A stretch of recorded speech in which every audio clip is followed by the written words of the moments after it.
J'invite donc Tony Marshall, réalisatrice du film Tu veux ou tu veux pas, et Patrick Bruel à venir s'enfoncer dans les sofas profonds du FFFH. S'il vous plaît, Patrick Bruel, Tony Marshall, s'il vous plaît.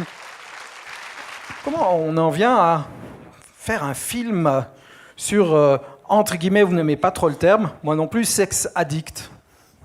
Mais non, je me suis pas dit que j'allais faire un film sur les sex addicts. J'allais faire un film qui parlerait d'un vrai faux couple qui ont un problème. Ils sont l'un et l'autre handicapés des sentiments. Je préfère parler comme ça. Et c'est vrai qu'ils ont, mais si vous voulez, dans le terme d'addict, il y a de la souffrance, il y a quelque chose de douloureux. Elle, Judith, elle fait l'amour, elle rencontre des hommes, elle est dans la joie, dans le plaisir. Comme elle dit, que ce soit pour un jour ou pour une heure, je me donne entièrement. Et tout va bien jusqu'au jour où elle rencontre quelqu'un qui s'est bien caché derrière son abstinence et qui lui dit, bah non, toi, je te veux pas. Et je te veux pas. Voilà. Et à partir de là, ça va l'obliger à réfléchir à ce qu'elle est vraiment et à remonter comme ça des souvenirs. Les personnes qui ont des relations multiples, je crois, sont un peu terrorisées par l'amour. Voilà. Donc, la peur de l'amour. Ah ça. je crois. Un des grands thèmes du film. Quoi.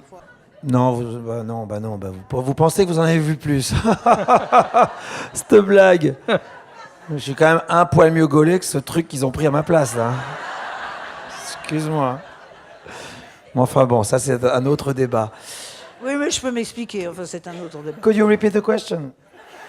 La question, c'est de savoir si vous avez suivi une préparation, un training particulier pour jouer le rôle de Lambert. Ouais, il a été abstinent, j'ai exigé. Voilà, c'est ça. C'est ça qu'on voulait savoir. On a fait quoi, 2 mois, 3 mois? Ouais. C'était quoi? 3 mois. Ouais. C'est-à-dire qu'en fait, je me suis précipité sur ce rôle parce que je sentais que ça allait être mon plus grand rôle de composition. Résister 8 semaines à Sophie Marceau. Je n'en connais pas beaucoup qui en sont capables. Et là, je peux vous dire que j'ai tenu. Ah, vous êtes chaud. Hein. Ça vous a mis dans un état, ce film?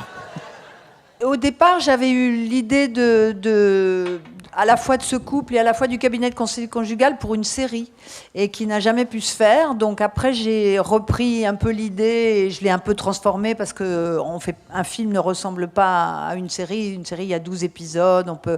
Donc voilà, et j'ai un petit peu changé la nature des relations entre les deux protagonistes principaux. Et je suis toujours intéressée par les personnages qui sont parfois un peu blessés avec des failles et qui ont peur de l'amour et qui en même temps sont assez courageux, et je trouvais intéressant de les mettre en face dans la thérapie conjugale de couples je trouve qu'on parle beaucoup de familles recomposées, de gens qui divorcent très facilement, se remarient, font des enfants, etc. Et jamais des gens qui essayent de rester ensemble, parce que c'est pas simple. Et quand je vois des gens qui sont ensemble depuis 20 ans, 30 ans, je trouve ça toujours magnifique. Je me demande comment ils ont fait. Ils se sont engueulés, ils se sont jetés la vaisselle à la figure, ils n'ont pas fait l'amour pendant je sais pas combien de temps. Ils se sont trompés, ils sont toujours ensemble. Donc ça me paraissait intéressant de regarder un peu comment ça vivait. C'était une espèce de comédie humaine, et un couple torride et qui raconte la sexualité sans jugement, sans morale et sans, sans malaise. Je ne crois pas qu'il y ait de malaise dans le fait de parler de la sexualité comme ça. Dans le cabinet, ce que j'ai préféré, c'est l'impro qu'on fait Sophie et moi. Quand Tony nous a dit, trouvez un truc, engueulez-vous devant eux pour leur montrer ce qu'ils vont devenir. C'est cette scène-là. Donc ça, c'est une impro totale. Il n'y a pas de texte, il n'y a rien. Ce qui m'a fait très plaisir, parce que moi, depuis des années, j'aime beaucoup Sophie Marceau comme actrice, parce que je pense que c'est en tout cas, je ne sais pas si c'est la meilleure, mais sans doute pour moi. Mais en plus de ça, c'est totalement la plus instinctive. Elle a un instinct extraordinaire. Donc utiliser cet instinct, faire des impros avec elle, c'est un bonheur. J'aurais préféré, moi, j'allais dire qu'il y en ait plus dans le film, mais il aurait fallu plus de temps pour pouvoir se le permettre. Voilà. Et je suivais mon regard. Plus de temps. On voulait savoir si, avec Sophie Marceau, vous pensiez refaire quelque chose ensemble. Non, mais pas dans ce sens-là. Tu veux dire un enfant?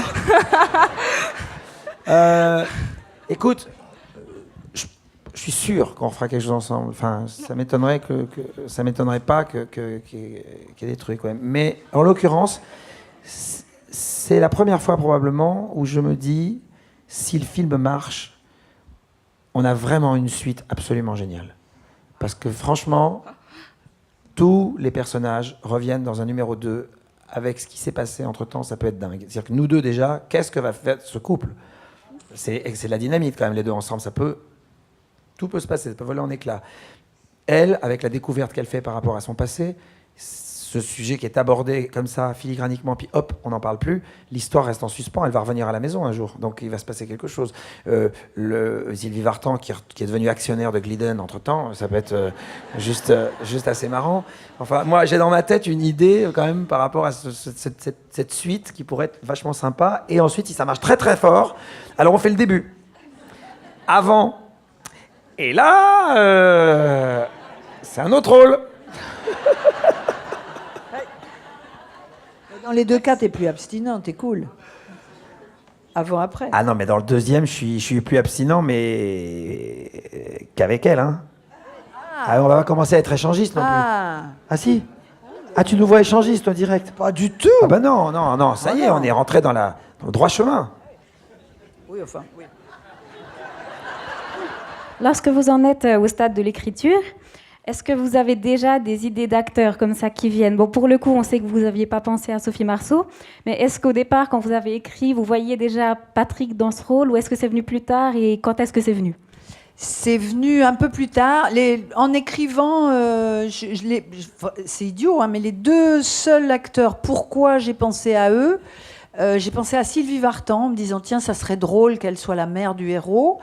Et j'ai pensé à Laurent Henman, ça vous dit sans doute pas grand-chose, c'est celui qui joue le modérateur du groupe de sexe anonyme, qui en fait est un metteur en scène.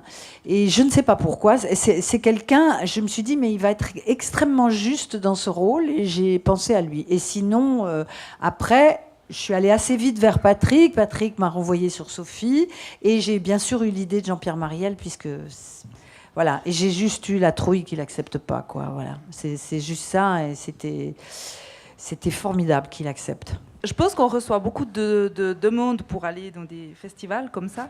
Comment est-ce qu'on choisit de venir dans une petite ville de Suisse comme Bienne? Ceux qui donnent le plus d'argent.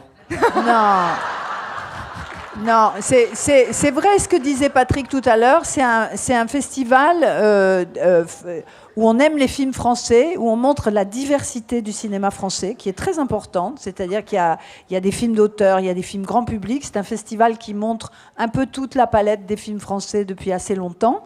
Et donc, je crois que les réalisateurs, les acteurs sont sensibles et connaissent ce festival et commencent à y venir de manière très régulière.